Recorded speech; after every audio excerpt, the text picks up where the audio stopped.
S1 Prodi Pendidikan Agama Islam UIN Bukit Tinggi, S2 di Prodi Pendidikan Agama Islam juga di UIN Imam Bonjol Padang. Nah, Ibu tinggal di Petangahan, Kecamatan Selatan Kamang, Kabupaten Agam. Ada yang mau tanyakan lagi? Ada, Bu. Ya, Pak. Udah menikah, Bu. Alhamdulillah saat ini masih single ya, Asifah. Kenapa tuh? Saya mau tanya aja, Bu. Oh iya. Masih ada lagi? Enggak, Bu. Oh, baiklah. Kali ini kita buka langsung saja ya materinya. Kita buka bab 1 pada mata pelajaran Al-Quran Hadis. Silakan dibuka bukunya masing-masing. Nah, Hasifah, apa judul pelajaran kita pada pagi ini? Al-Quran Hadis sebagai pedoman hidup, Bu.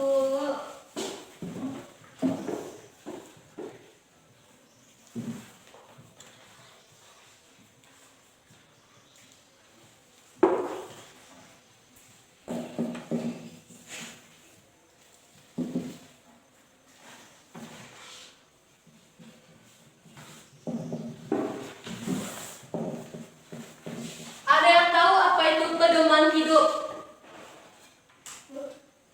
Ya, Ayi? Petunjuk. Ya, petunjuk. Apa lagi? Acuan. Ya, Tuhan. Nah, Aturan. ya, aturan. Apa lagi?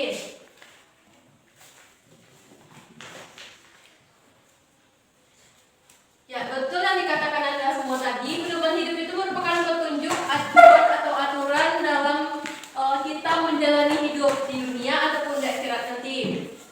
Nah, sebagaimana judul pembelajaran kita pada kali ini, Al-Quran Hadis sebagai pedoman hidup. Langsung saja kita masuk yang pertama, Al-Quran. Ada yang tahu pengertian Al-Quran secara bahasa? Nah, Al-Quran secara bahasa berasal dari bahasa Arab, qara'a,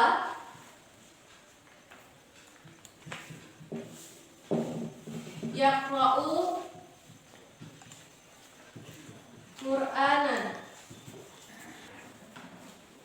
Nah, Al-Quran secara bahasa berasal dari bahasa Arab qara'a yaqra'u Qur'anan. Ada yang tahu artinya?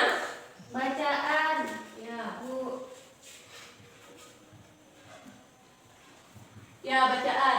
Pintar supaya. Sedangkan menurut istilah pengertian Al-Quran itu adalah wahyu atau kalam Allah yang diturunkan kepada Nabi Muhammad SAW dengan perantara malaikat Jibril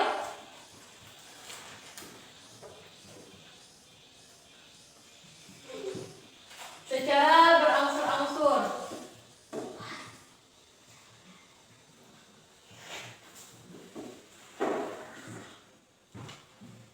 Dah. Ayi mengantuk? Ya. Coba baca pengertian Al-Quran.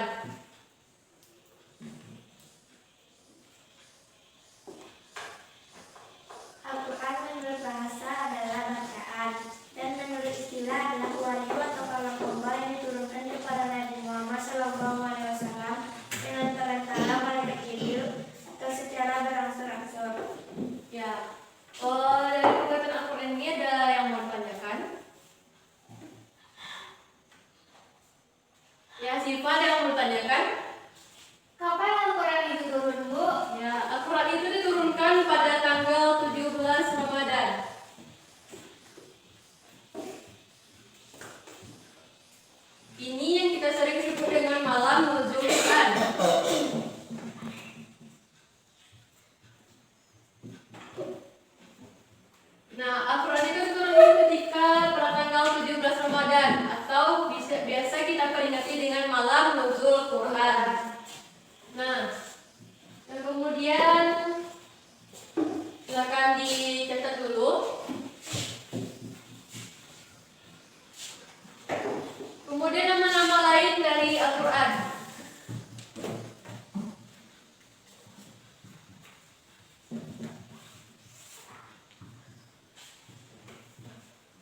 dari Al-Quran?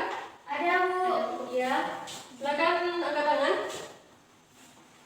An-Nur. Ya, apa artinya itu? Cahaya, Bu.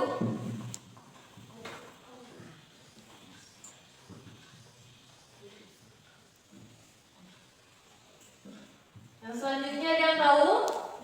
Ada, Bu. Ya, Ai. Al-Furqan. Apa artinya? Pembeda. Ya, pembeda.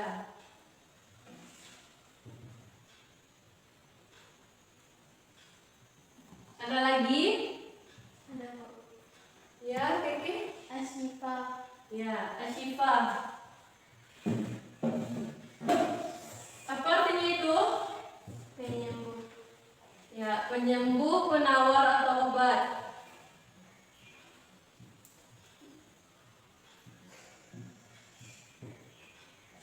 Ada lagi? Alkitab ya.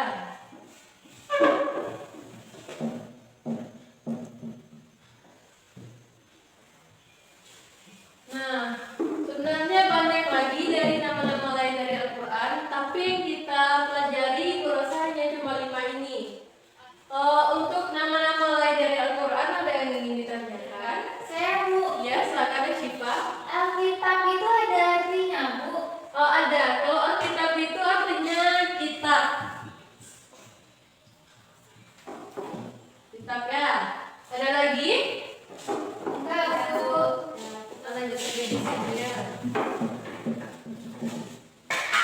Kemudian fungsi Al-Quran.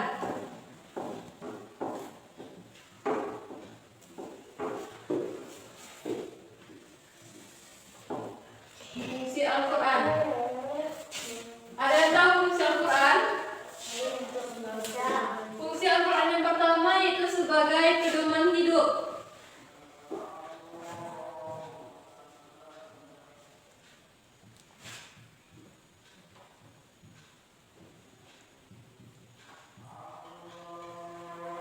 Ada yang ingat apa itu pedoman hidup tadi? Petunjuk. Ya, silakan angkat tangan.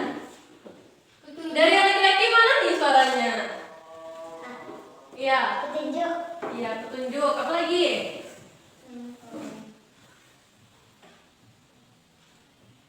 Tunjuk. Apa lagi? Acuan, Bu. Ya, acuan. Lagi aturan. Aturan. Nah, yang kedua, sebelumnya, kenapa Al-Quran itu sebagai pedoman hidup? Karena di dalam Al-Quran itu terdapat tata cara atau aturan-aturan yang harus kita ikuti. Kan tadi Al-Quran sebagai pedoman hidup. Jadi jika Al-Quran itu sebagai pedoman hidup, maka kita wajib untuk mengamalkan segala aturan dan melaksanakan segala perintah yang ada di dalam Al-Quran tadi. Perintah siapa yang ada dalam Al-Quran? Perintah siapa yang ada di dalam Al-Quran? Allah. Udah ngantuk? Belum. Oke, udah paham ya sebagai pedoman hidup? Ya. Dan yang kedua, Al-Quran ini sebagai petunjuk.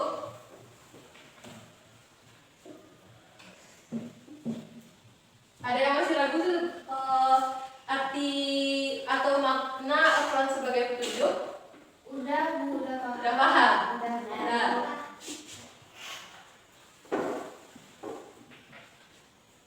Petunjuk ini ya petunjuk hidup untuk agar kita tetap melaksanakan aturan-aturan yang ada di dalam Al-Quran. Bagaimana petunjuk hidup itu tentang melaksanakan sholat, puasa, dan lain sebagainya.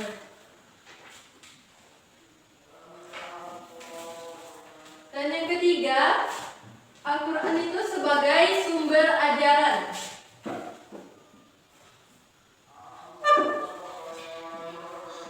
Sumber ajaran agama Islam. Ada yang non-Islam di sini? Enggak, Bu. Ya.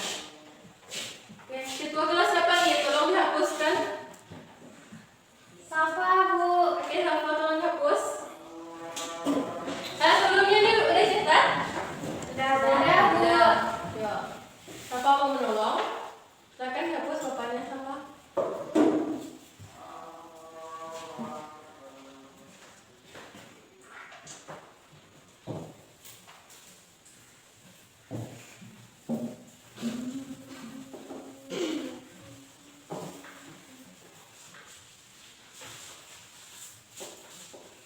Ada yang tidak hadir hari ini? Tidak. Oke. Berapa orang semuanya nih? 30 berapa nih? 29, Bu. 29. Maaf ya, Ibu baru pertama kali ngajar di sini, jadi Ibu belum tahu ya. Ya, Bu. Terima kasih ya siapa. Sampai nama lain dari Al-Quran dan khusus Al-Quran tadi ada yang ditanyakan? Ada, Bu. Ya.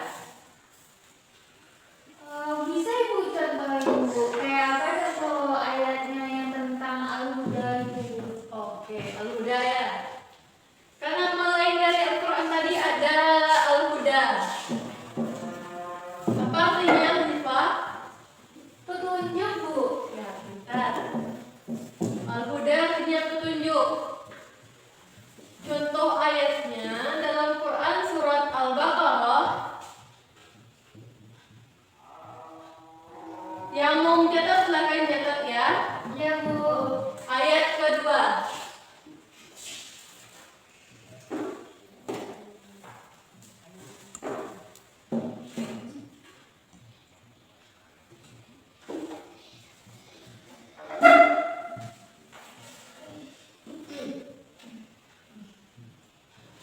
Ada yang hafal ayat ini?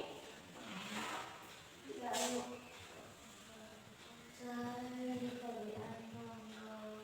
Ma?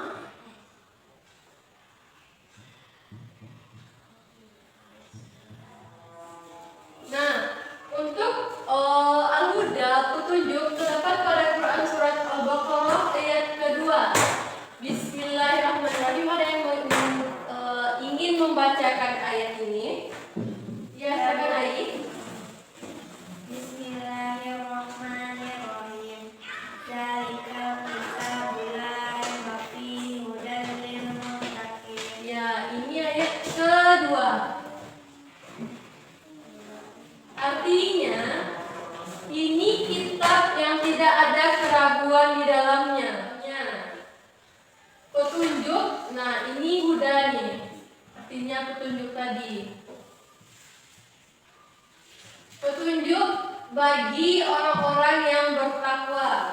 Lil muttaqin, orang-orang yang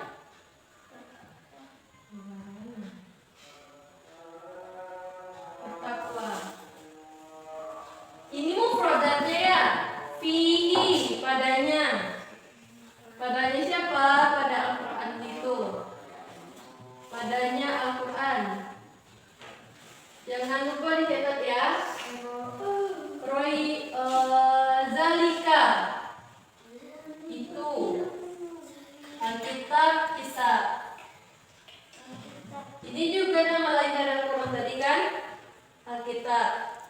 Nah, sampai sini Hanifah paham? Paham, Bu. Masih ada yang ingin ditanyakan? Tidak mudah, Bu. Oke. Kita lanjut ke apa? Nah, sampai fungsi dan nama lain dari Al-Quran tadi ada yang masih ingin ditanyakan? Tidak ya. Kalau tidak, mari kita lanjut ke pembahasan yang kedua. Yang pertama tadi apa, Ai? Al-Huda. Al-Quran. Yang kedua kita membahas tentang hadis. Ada yang ingin membacakan tentang hadis? Ya, Bu. Ya, silakan Keke. Keraskan suaranya ya. Pengertian hadis. Secara bahasa, hadis artinya baru, tidak lama, ucapan, pembicaraan, cerita. Ya, ini sebentar. Secara bahasa apa artinya? Artinya baru. Baru. Sebelumnya bahasa Arab dari hadis itu hadasa, yang berarti baru. Apa lagi? Tidak lama. Tidak lama.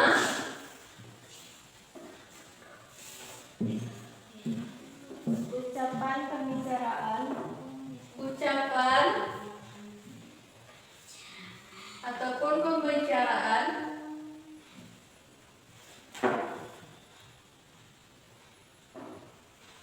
Masih ada?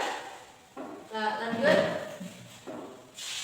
Menurut para ulama, hadis merupakan sinonim dari sunnah, yaitu sesuatu yang diriwayatkan atau dinisbahkan kepada diri Rasulullah SAW,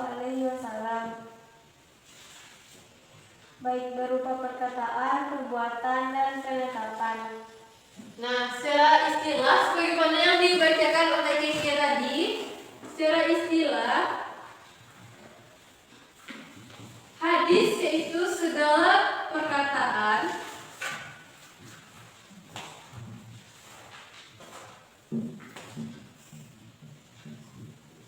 hasil tolong diperhatikan ya. Segala perkataan, perbuatan ataupun takrir. Takrir itu artinya ketetapan.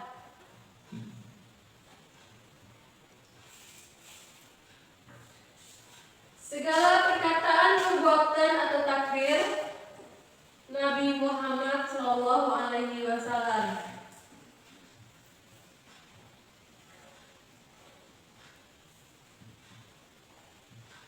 Ya, pada Ayi tolong ulangi lagi apa itu pengertian dari hadis secara bahasa ataupun istilah. Hadis yang menurut bahasa artinya adalah baru, tidak lama, cepat atau pembicaraan, dan sedangkan menurut istilah adalah segala perkataan, perbuatan atau takrir ketetapan Nabi Muhammad SAW. Ya, baik. Di dalam hadis itu unsur-unsur dari hadis ada 3.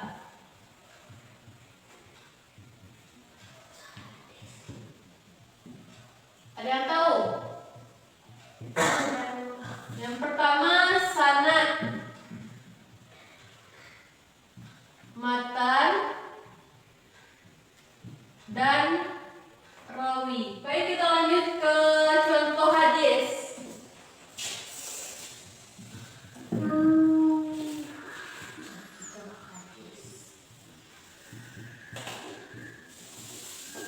Contoh hadis tentang sholat.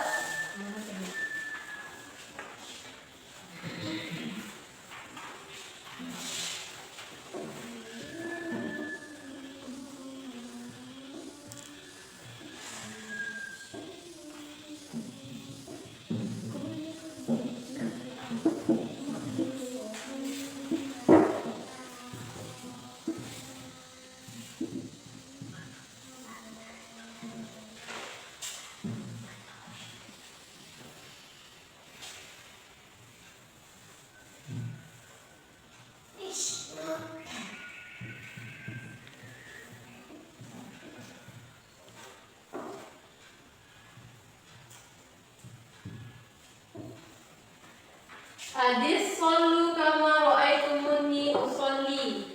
Salatlah kamu sebagaimana aku salat. Hadis itu tadi kan perkataan, perbuatan ataupun ketetapan dari Nabi Muhammad.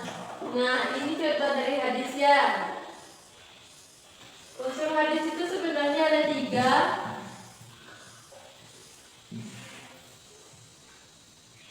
Yang pertama namanya sanad. Sanad itu seperti ini. Jika kita baca hadis, misalnya ada An Abi Hurairah. Ada yang pernah baca? Itu namanya sanad. An Abi Hurairah radhiyallahu anhu qala. Dari Abu Hurairah radhiyallahu anhu berkata Nabi sallallahu alaihi wasallam, itu namanya sanad. Yang kedua namanya matan. Matan hadis itu isi. Nah, ini contohnya. Isi dari hadis tersebut. Yang ketiga rawi. Rawi itu periwayat hadis. Contohnya misalnya dari rawa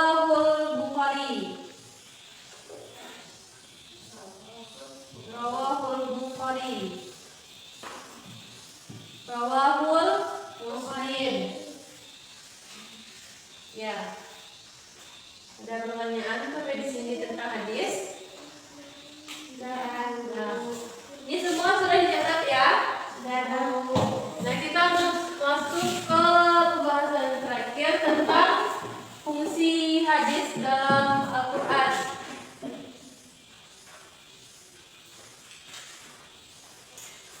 Dan fungsi hadis terhadap Al-Quran.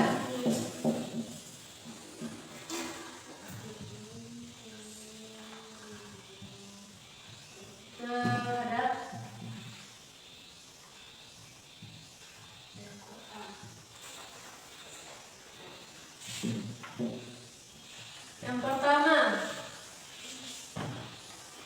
ada yang tahu? Menguatkan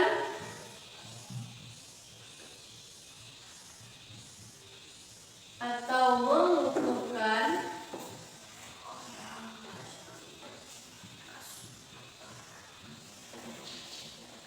hukum yang terdapat di dalam Al-Quran. Yang terdapat di dalam Al-Quran.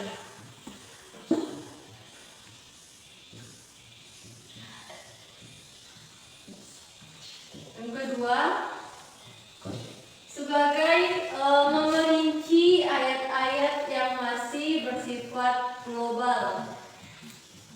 Ayat-ayat Al-Quran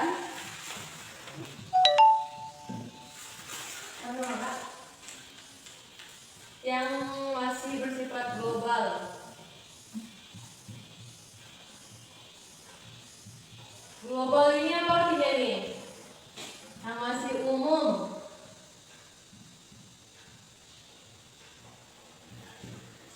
Yang ketiga,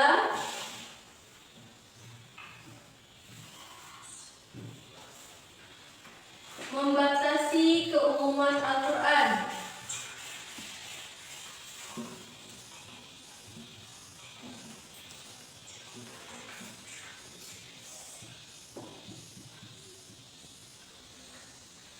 Dan yang terakhir, untuk menetapkan dan mengadakan hukum yang tidak ada di dalam Al-Quran. Nah,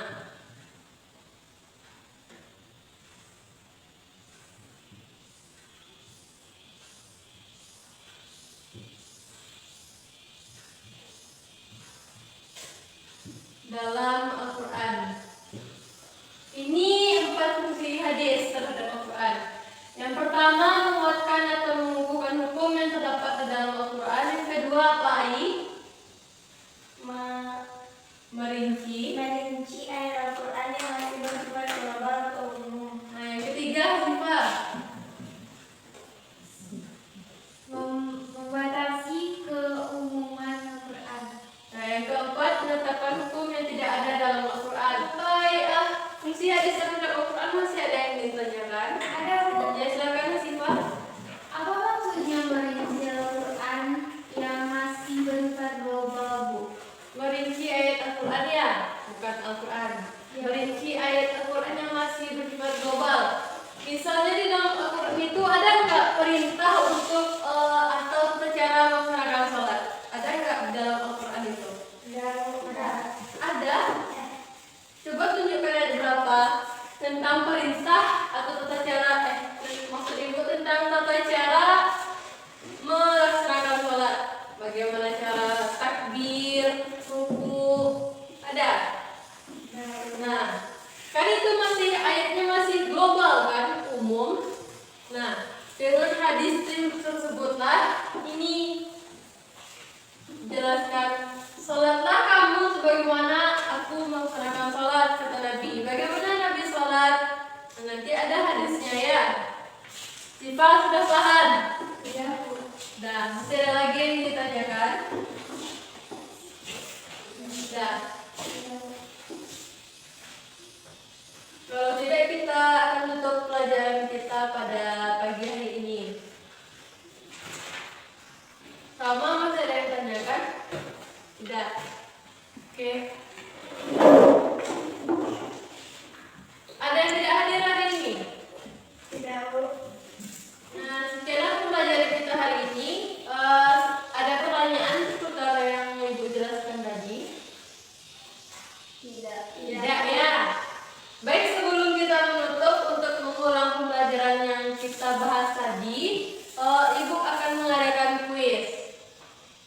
pertama untuk si Keke. Apa itu pengertian dari Al-Quran secara bahasa dan istilah? Pengertian Al-Quran secara bahasa yang artinya bacaan menurut istilah adalah wahyu atau perkataan Allah yang disuruhkan kepada Nabi Muhammad SAW melalui malaikat Jibril secara berangsur-angsur. Selama 22 tahun 2 bulan 22 hari. Ya, tepuk tangan untuk Keke. Ya. Selanjutnya kepada Ayi.